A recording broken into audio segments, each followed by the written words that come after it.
Thank you all for your time and being on this committee.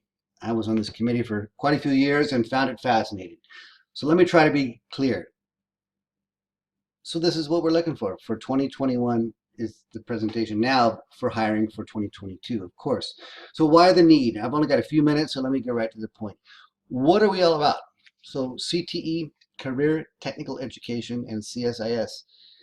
Well, we're all about as much as possible, several things, but it's real world skill building. In order to do that, to teach real world skills, we need people that have those skills. We want people to get in and get out and get jobs, as well as we do have many students transferring to both business. That's our CSIS 110, and a lot of other classes count for business, as well as computer science. And since a couple years ago, we put in a brand new computer science associate degree for transfer. And that's a big part of our growth. We have a lot of students coming here who want to get into San Diego State and others.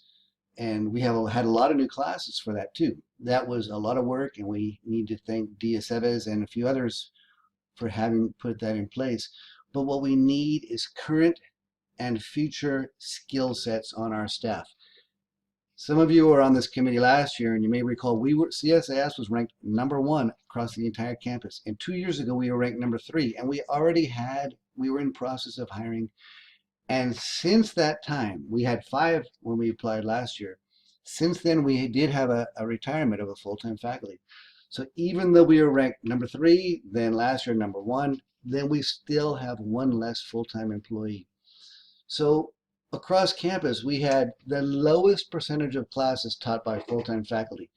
And that is counting when we had 5 full-timers. I mean, it's pretty amazing to see literally what a low number we had taught.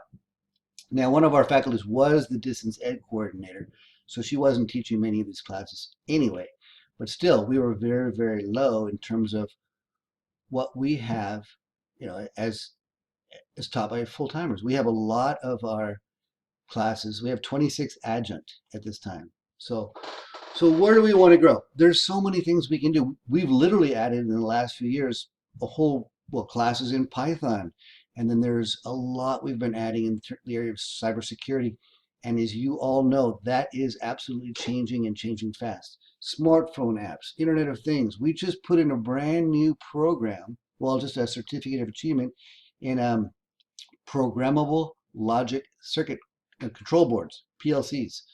We've never been able to teach that class because we don't have the people. We want to teach robotics, and there's so much happening with networking and cloud computing. And so what we were seeing is we literally, if you look over here on the right, back in fall 2017, we were around the 2,800 or 3,800 in terms of wish numbers. We've gone all the way, we've more than doubled from fall 2017. Even this year, we're growing. So this is actually a slide from last year, so it still shows that we are listed at #3. Let me move along. So again, we only have 4 full-time faculty, and these graphs showed us when we had 5. Janet retired. I'm not going to be here long. I'm 63, and I am the second. I'm not the oldest in our department. So 2 of us aren't going to be here very long at all, which could leave us with only 2 full-timers this fall. So in summary, if we want to grow, we need to look at what is growing. These are real-world, high-paying jobs today. I mean, you can just see what we have here. So networking, programming, drones. We have a whole drone program that most people know nothing about. Cybersecurity, smartphone, robotics, technical support, IT support. We can do a lot of these. We can do a lot of these things. And this will be less than a 5-minute presentation, but I was told we had 5 minutes actually. But we just need a new person. That's it. So with even 2 new hires, we'd still be one of the lowest ranked departments on campus in terms of what I was looking at when I was your shoes. What percentage of classes are taught by full-time faculty? So thank you for listening. Please recall that last year we were ranked #1, and that was before our last retirement. Okay, I'm going to sign off for now, and thank you for being here, and that's all I can do. Bye.